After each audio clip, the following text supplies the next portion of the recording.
again, welcome to Mhelbeth's Table. Today I will show you how to make a very easy, very healthy and delicious vegetable fritters, or in Filipino, we call this Okoy.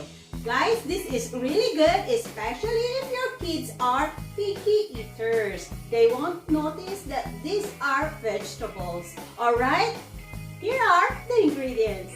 Our ingredients, we will use 1 teaspoon of ground black pepper, 1 teaspoon of salt, 1.5 teaspoon of all-purpose seasoning, 1 large egg, 1 cup all-purpose flour, 1/2 cup cornstarch, a few shrimps. You can use fresh, you can use the dry shrimps or yung tinatawag na hibi, alright? And 1 medium size of white onion, 1/2 pound of potato, and you can use also sweet potato, alright? And 1/4 pound of carrots. You can add more if you want. 1 pound of pumpkin. I grated some already. I want to show you later. And 1 pound of bean sprout. Alright guys, let's start doing this. Ganito lang ang ginawa ko sa aking pumpkin. I just grated it like this para mas mabilis. Pero pwede kayong gumamit ng knife para strips nyo. Alright?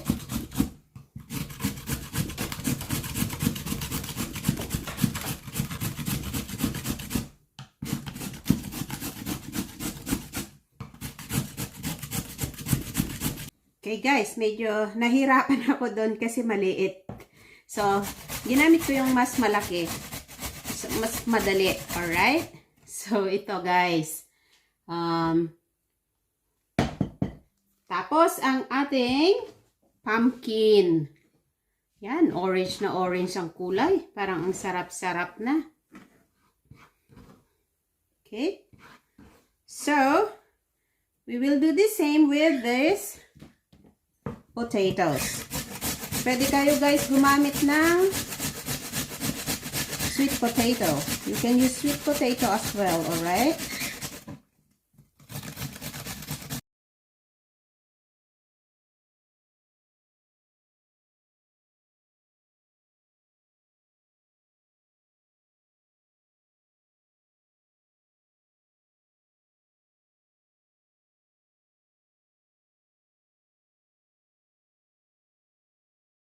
First, I can put the pumpkin.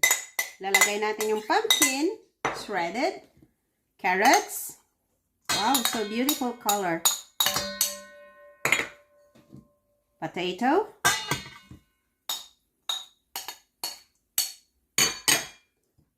The white onion strips. And the bean sprout. Make sure to drain your bean sprout after washing.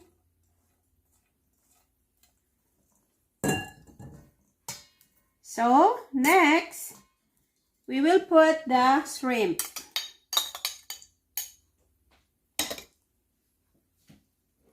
And the salt. Seasoning. Ground black pepper. We'll put first the cornstarch.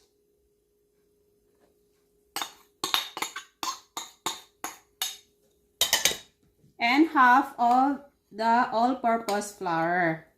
Let's check later if we still need to put the rest of the flour. Okay, and we'll crack the egg and we'll mix it together.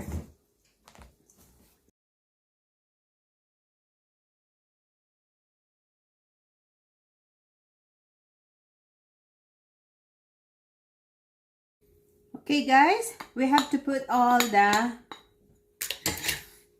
all-purpose flour, okay?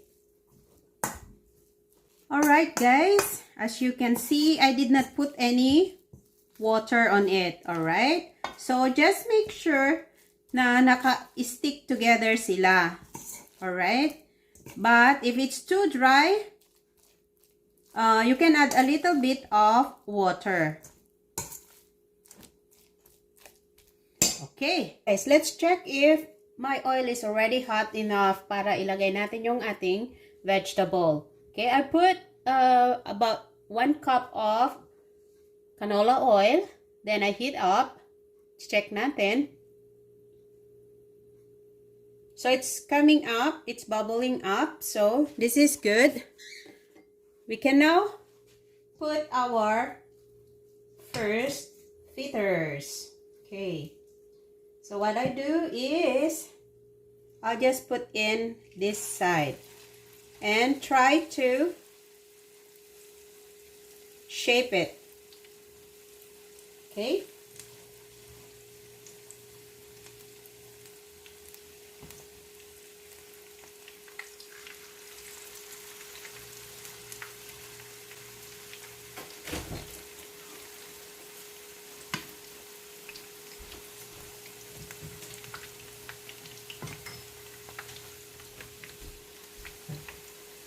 Another one.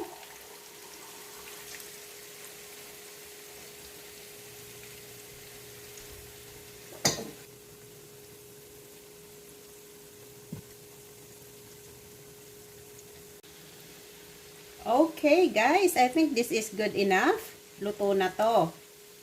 Let's see. Yes, it's brown at the bottom.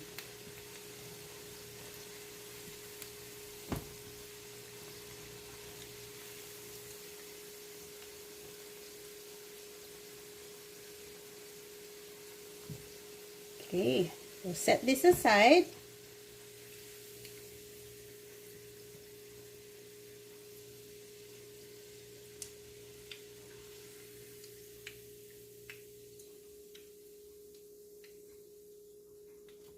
And we will do the same with the rest of the vegetables.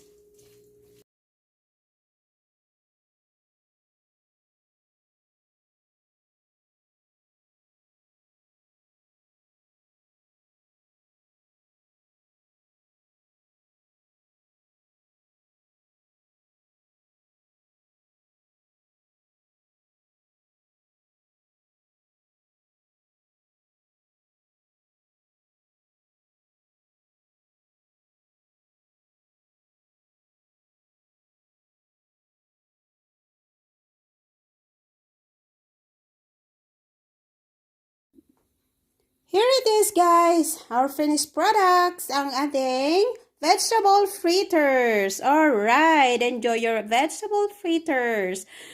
To all my subscribers, thank you so much for your support to Mhelbeth's Table. And if you are new in my channel, please don't forget to click on the subscribe button and the notification bell so you'll always be updated every time I post a video in my channel.